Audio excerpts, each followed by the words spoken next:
जो लोग भी मुख्यमंत्री अभ्युदय योजना से जुड़े हुए हैं, अगर वे लोग टैबलेट प्रोग्राम में पार्टिसिपेट करना चाहते हैं, यानी कि टैबलेट पाना चाहते हैं, तो दो तीन प्रश्न हैं कि टैबलेट पाने के लिए क्या करना होगा। वहीं अभ्यर्थियों का यह भी प्रश्न है कि ऑनलाइन क्लास करने वालों को टैबलेट मिलेगा या ऑफलाइन क्लास करने वालों को मिलेगा। ये इसके बीच बड़ा कन्फ्यूजन है। वहीं एक सबसे बड़ी ज़रूरी बात होती है कि कौन कौन से वे डॉक्यूमेंट्स होने चाहिए। अगर वो मेरे पास हैं तो हम लोग टैबलेट प्रोग्राम में पार्टिसिपेट कर सकते हैं। तो सबसे पहली बात बता दें, मुख्यमंत्री अभ्युदय योजना में यदि आप रजिस्टर्ड हैं पहले से, ठीक है, तो ही आप इस प्रोग्राम में पार्टिसिपेट कर सकते हैं।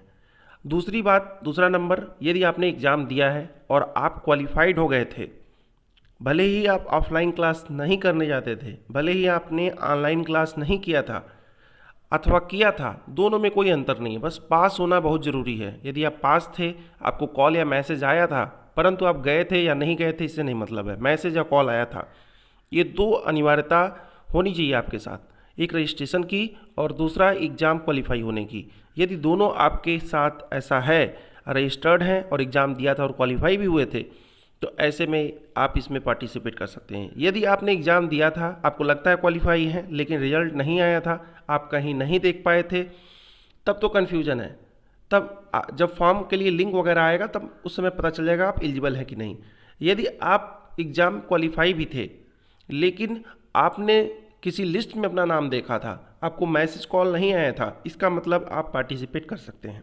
चलिए अगली बात करते हैं कि और क्या आपके पास होना चाहिए। तो ऑनलाइन या ऑफलाइन क्लास करने वालों को मिलेगा क्या, या केवल ऑनलाइन को मिलेगा या ऑफलाइन को मिलेगा। ऑनलाइन और ऑफलाइन दोनों क्लास वाले आपस में कंफ्यूज हैं, ठीक है, वो सोच रहे हैं उन्हें मिलेगा, वो सोच रहे हैं उन्हें मिलेगा।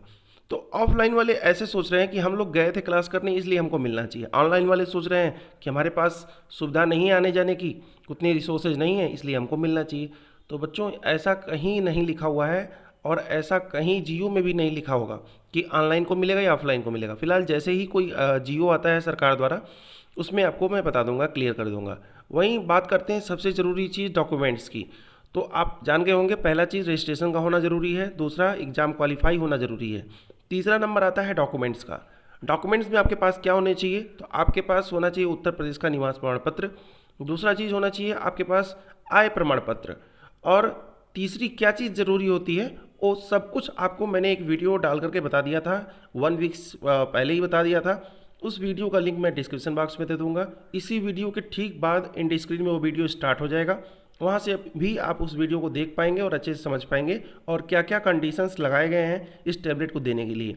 फिलहाल आय प्रमाण पत्र, निवास प्रमाण पत्र का क्या फॉर्मेट होना चाहिए, यदि आपने अभी तक नहीं बनवाया है तो मैं आपको दिखा देता हूँ। उसी तरह इसमें बनाए जा रहे हैं और आप यथाशीघ्र जो है उसे बनवा लीजिए, तब जा करके इस जो प्रोग्राम है इसमें पार्टिसिपेट कर सकते हैं।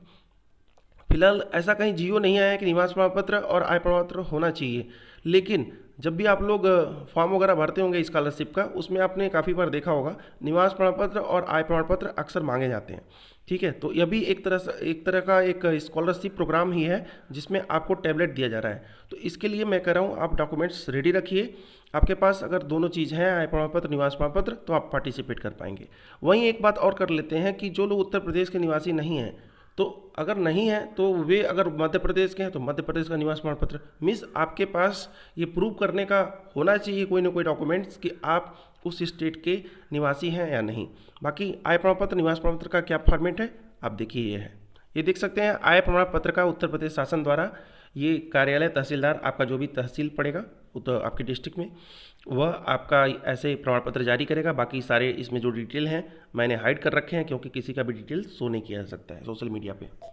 ये देख सकते हैं निवास प्रमाण पत्र का पूरा डिटेल्स है, यहाँ से आप ऐसे इस तरह का फॉर्मेट आपको मिलेगा। आप संबंधित अपने नज़दीकी किसी भी CSC पे चले जाएं या कोई ऑनलाइन करता हो उसके पास चले जाएं, आय प्रमाण पत्र, निवास प्रमाण पत्र बनवा लें। काफ़ी सस्ता इसका चार्ज होता है, 20-20 रुपये चार्ज होते हैं इसके, लेकिन दुकान वाला चाहे जितना ले लें उसके ऊपर है। बाकी और भी कुछ और डिटेल हो तो कमेंट बॉक्स में जरूर पूछिएगा। तभी के लिए बस इतना ही, धन्यवाद।